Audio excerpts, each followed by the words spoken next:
Have you used XLOOKUP yet? If you haven't, you may want to consider it. In this video, I'm going to highlight the weaknesses of existing functions like VLOOKUP, HLOOKUP, LOOKUP, match, and index, and show you how XLOOKUP does it better, and why it's one function that replaces all five.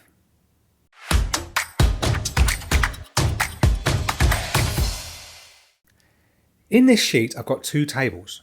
The first table has the conventional layout, that is, column headings running across the top and data running downwards. The second table has the headings in the first column and the data running sideways. On this second table, you'd normally use HLOOKUP. On the first table, you'd normally use VLOOKUP. In a moment, you're going to see how XLOOKUP can handle both of these tables, even though the data runs in different directions. Normally, when you use VLOOKUP, the data that you're trying to find a match on, which in this case is the tradie name, you put in the first column of the table, and all the other data to the right of that. Because when you select the whole table, the first column contains the thing you're trying to find a match on. In this table, I've actually put it in the third column. Now, if you're after something like the tradie's age, or their hourly rate, or their hours worked, that actually still works, even though it's only a subset of the table, because you just select the sub-range, like D4 across to G8. Because that's still the first column within the selected range, VLOOKUP will still work, albeit on a limited number of columns. So if we wanted to work out the age, for example, we could still use a VLOOKUP here by saying equals VLOOKUP, open bracket. We select our tradie over here. We say comma. Our data range starts here and ends at the end of the table, comma. The column index number, because we're after the age, is actually the second column within this range we've selected. So we put number 2, comma, and then to finish, we can either put 0 or false, which represents exact match, which is normally what you need for a VLOOKUP, with few exceptions. So we close that off and press enter, and we get 57 as the age, which is correct. But what about if we want to get the trade or the state? Now both of those exist to the left of the thing we're looking up, so you can't actually use VLOOKUP here. What you could use though, and it's an old function, is the LOOKUP function. It works a little bit different, but here's how you use it if you haven't seen it before. So for trade, we're going to say equals LOOKUP, open bracket. We specify the thing we're trying to find a match on, chip, comma. And here's where it differs to VLOOKUP. You actually specify a range for the thing you're looking to match on, and then a result range next to it. So the first range is this one here, comma, and the second range is this one here. Now it doesn't matter that they're in different positions on the table, they can actually be in any column order, and this will still work. So we're going to close the brackets here and press enter. Now, this is one of the weaknesses of LOOKUP. That is, the data that you're trying to find a match on has to be in ascending order. So all we're going to do here is to click any single cell in this name column. Let's go to the data ribbon and let's choose A to Z. And because the table data has now been sorted in ascending order by the name, which is the thing we're trying to find a match for, it gives us the correct result for the lookup. So if you're going to use lookup, you have to bear that in mind. Let me undo that last step, the sort. Just press Ctrl Z. And let me show you how to do this same thing with an XLOOKUP. So let's come here, for example, and let's work out the state for the tradie. So we say equals XLOOKUP. Open brackets. Now just looking at the screen tip here, you can see there are 6 arguments that you can provide. The first 3 are mandatory, that is the lookup value, the lookup array, the return array. The last 3 are optional if you want to use them. And later on in this video, I'm going to show you where each of these gets used. But for this very simple example, I'm going to say this. Our lookup value is chip again, comma. Our lookup array, just like for the lookup function, is our list of tradie names here, comma. And the return array is the state range. Now don't forget, we haven't sorted this into ascending order like we had to for the lookup. But if we just do this, you can see that it's brought back Queensland as the state, which is correct for this tradie. Another weakness that gets overcome with the VLOOKUP is that fourth argument, which is the exact or approximate match, where you put 0 or 1 or false or true. The default value for VLOOKUP is true. So if you don't put anything in, it's going to default to approximate match, which for the majority of times you use it is the wrong choice. XLOOKUP defaults to false or exact match, which is a much more sensible default. Now, another reason you might get #NA is where it can't find a match for the lookup value you fed it. So if I overtype this value with chip, but with 2 P's, and let that go through, you'll see that the state and the age that we just did and had successfully before now says #NA, because there is no chip in the tradie's name list. To get around this, we can actually use the fourth parameter of the XLOOKUP. So let's just bring one of these functions back. And at the end of our range here, if I put comma, you will see the if not found is now the current argument, the active argument, and in quotes I can put no match found, or any other text of my choice. And when you press enter now, that's what comes up if it can't find a match. The common approach for getting around this is to wrap that whole VLOOKUP inside an if error. If the VLOOKUP function returns an error, what would you like to see instead? So you could say here, no match found, in quotes, and close the brackets. And so that's all the if error does. Misspelled, so let's put 2 R's in there. And when you press enter, that now also says no match found. So you look at this, it's quite a long formula because you've got a VLOOKUP inside an if error, whereas if you look at the XLOOKUP, it's one additional parameter within the same function. So much simpler. And just to show you how this also works on the second table, let's say we change chip back to the correct spelling. And then across here, let's say you want to retrieve one of chip's details. The old way would be to say equals HLOOKUP, open the brackets, specify chip as our lookup value, specify the subset of the table as the range we're looking at. This time, of course, it's trying to match on rows rather than columns. So the row that contains, let's say, the age is the second row within this range, and then comma 0 for exact match. That's how the HLOOKUP works. That returns 57. To do the same thing with an XLOOKUP, we say equals XLOOKUP, open the brackets. Our lookup value again is chip, comma. Our lookup range is our list of names. Now it doesn't matter if they go across or down. In this case it's across, comma. And the return range is this range here. So as long as they're the same size, let's close the bracket and press enter. Again, it's 57. So once you start using XLOOKUP, you can actually disregard these other 5 functions, 3 of which we just covered, 2 more are coming up. Now this is just the beginning. Let's come across to another example.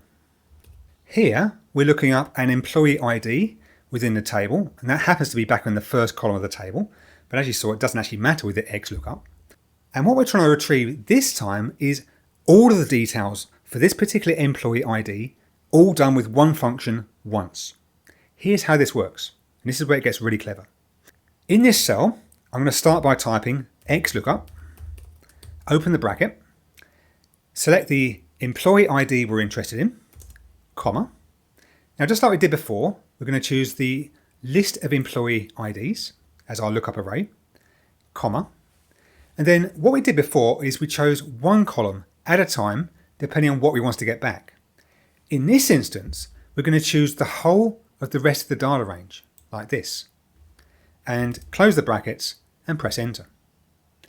That has brought back all the details from within this table for this chosen employee ID. And it does this because XLOOKUP is an example of what's called a spill function. And what we've just done there is to spill the data. It's all to do with using arrays within your formula. This is a proper database lookup now. You provide one thing and get multiple details back, all within one simple formula. As a comparison, if you had to do this using VLOOKUP, it can be done, but there's more work involved, again. So you do it like this. You'd say equals VLOOKUP, open the brackets, choose the employee ID, comma. Now the table array is the whole data range here, comma. And the data range this time started with the employee ID. Now the column index number, this is the bit that takes a bit more work, because normally you provide a number like 2 or 3 or 4 for the second, third or fourth column. But because VLOOKUP is not a spill function, we're going to have to write one formula and then autofill it across. So Excel needs to calculate the correct column number for each time. Because in the column that the formula is in, we're after the name, but as we autofill it across, it's then going to need the trade, the state, and so on. What we can actually do is to specify using a match function, the lookup value being the column heading of the column we're in, comma, the lookup array being our range of 5 column headings here, and then comma 0 to do an exact match. And what that simple match formula does is it works out the position of the name column heading within our list of 5 headings, which would be number 1. If you're after the state, it works out the position of the state column heading within our list of 5 cells. So that's number 3. So this match function is going to work all the way across. We're now back in the VLOOKUP, so we say comma 0 for exact match. As we copy this formula across, it needs to always point to B11. So we're going to make that absolute. And I've just pressed F4 there. The B4 to G8, that's the data range, that also needs to be fixed. So we go to each of these, we fix it in turn. So it's a fixed range for every cell going across. And we can now press enter. Now you can see it's actually brought back the employee ID. So there's one more thing I've got to change, and that is the result of the match function, which returns the column number. Column number 1 is actually the employee ID. So whatever the match function returns, I've got to add 1 to it to get the correct column number for the column I'm in. So there's Baz. Let's copy this across, and we're now good. But you can see how much more work that is using a VLOOKUP and a match combination than it is just using XLOOKUP. XLOOKUP is so much simpler. Okay, on to another example. So the XLOOKUP Approximate. I've got a couple of tables here. One showing a table for prices for postage weights, and the second showing a table for Olympic boxing weight categories. Now on this first table, let's say you go down the post office and you've got a parcel you want to send. Now based on the weight of the parcel, they'll charge you a certain price. Obviously the more it weighs, the more they charge.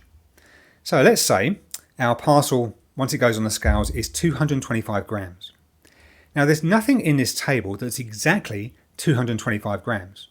So it can't actually work out using an exact match what the price should be. So what we need to do here is to use an approximate match. So again, like I did before, let me first of all show you how it's done using VLOOKUP, and then I'll show you how to do it using XLOOKUP. So VLOOKUP would say equals VLOOKUP open brackets. Our lookup value is this weight, comma. The table array is this whole range here, comma. The column index number within our data range is the third column that contains the price. And normally you put 0 or false for exact match, but here I'm going to put 1 for approximate match. And with approximate match in a VLOOKUP, it always goes down to the closest. You don't have a choice in that, it's always downwards. Which is actually what we want here, because 225 would actually fall into this category here. So it goes down, finds the value 201, and that's the approximate match, which returns $3. To do the same thing with XLOOKUP, here's what we do. We say equals XLOOKUP, open the brackets, specify the weight as the thing we're trying to find a match on. The lookup array this time, don't forget we use ranges here, not a whole table, comma. The return array is our list of prices, comma. You can see it's now moved on to the fourth argument, which we don't actually need. So I'm going to put another comma to move to the fifth argument, which is the match mode. And with the match mode, you can see that again, 0 represents exact match. But you've now got a choice of either -1 or +1 to say, do you want to do an exact match or the next smaller item, which is like an approximate match going downwards, or an exact match or next larger item, which is like an approximate match going upwards. So in this instance, we're going to choose -1 and close the brackets. Press enter, you get 3, just like we did before. In the second table, because it's all about boxing weight categories, if the boxer weighs 60, he's actually in the lightweight category. Okay, so in this instance, you've actually got to go up to the closest, not down. So here I'm going to go straight to the XLOOKUP, and we write it like equals XLOOKUP, open bracket, provide the weight, comma, provide the weight range, comma, provide the category as our list of results, comma, comma, and then 1, which means go up to the closest. Close the brackets and press enter. So that's brought back the correct weight category for this particular boxer. And we have one final example. This one's a two-dimensional table. We've got headings going across the top, headings down the side, and some data in the middle that we're trying to retrieve based on two choices. So for the selected department and the selected country, we want to return the appropriate contact name that sits within the table for those two items. Now let me just explain how I've named different parts of this table before we start. So first up, this cell here is actually being called Dept or Department. This cell here has been called Country. The range of cells across the top of the table has been called Countries, and the labels down the side of the table have been labelled Depths.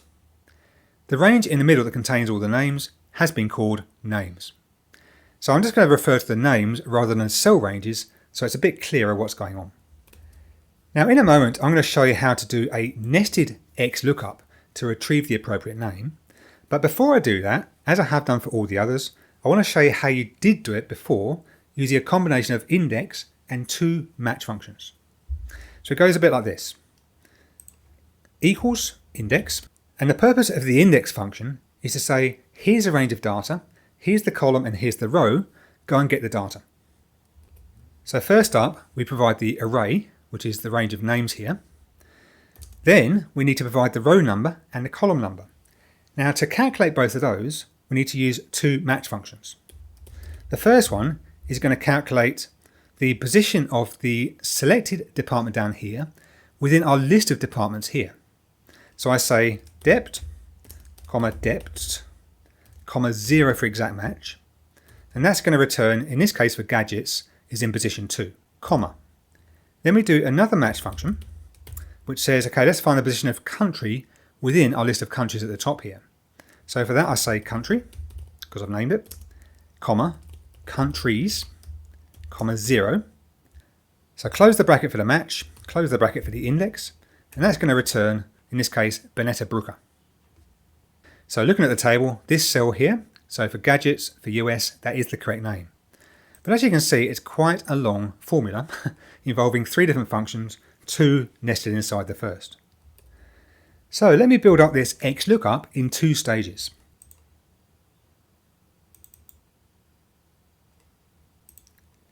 So in this cell, using XLOOKUP, I'm going to first of all say dept, comma depts, comma, and then for the return array, I'm going to select the entire name range. So it's called names. Close the bracket and press enter. Now again, it's spilled the data across, but it's brought back all of the contacts for gadget. It's this row here in the table that's just brought back. If we do the same thing, but we say equals XLOOKUP, open the bracket, we specify country within the countries range, comma, and then again specify the names range, like the whole data range in the table, and close the brackets. And of course it spills downwards this time because these are all the departments for the selected country. So the reason I've shown you this is because we're going to use a nested XLOOKUP within another XLOOKUP. Now the nested one is going to return one of these ranges, doesn't matter which one, and the outer XLOOKUP is going to use this subset of data to find its match on for the appropriate column or row. Here's what I mean. If we come down to the name column here, I'm going to start by saying equals XLOOKUP, open bracket. Now let's say we do the dept, comma depts first. And what we did before is we put names as our whole data range within the table that contain the data to return where there was a match. But instead, I'm going to put a second XLOOKUP here. And the second one is going to say look for the country within the countries list using or returning the information in the whole names range, so that's all the names in the table, close the bracket for the inner XLOOKUP and close the brackets for the outer XLOOKUP. And so what this does is it returns the appropriate contact point again. So I'm just going to change a couple of these just so you can see this works for anything. Whatever we choose, this contact name is always correct. So again, just to recap, looking at the inner XLOOKUP, it's finding a match for the selected country against the countries list and returning all the names, just like a one column or one row of names, in this case one column. The outer XLOOKUP uses that little subset as its whole entire data range to try and find a match on. So it's almost like where these two things intersect, that is our contact. Just to finish off and to prove that point, let's come across here and I'll do it the other way. So I say equals XLOOKUP, open bracket, we'll specify country and try and find a match on that against the countries list, comma, and then instead of using the whole names range, we do the second XLOOKUP. And in here we say look for the depth, or find a match for the depth, against all the depths, comma, and here we specify the whole names range and finish with two closed brackets. So it's the other way round. Okay, it looks like we might have a small typo. Let's take a quick look here. Yeah, we do. Missed out an R. It's countries. And we've got the correct contact point back. So I trust this video has been useful for you. As you've seen, XLOOKUP can replace 5 of those other lookup functions. The VLOOKUP, HLOOKUP, LOOKUP, match, and index. It does everything they do, plus more. And it gets rid of all the weak points of those other functions. So if you haven't already, go and grab some of your existing data. And where you may be thinking, I need to use a VLOOKUP here, try using an XLOOKUP instead. Or maybe the data already has a VLOOKUP, try swapping it over. This is definitely the way forward. And as time goes on, you'll probably notice more and more XLOOKUPs within existing spreadsheets. My name's JasonMorrell. Thanks for listening.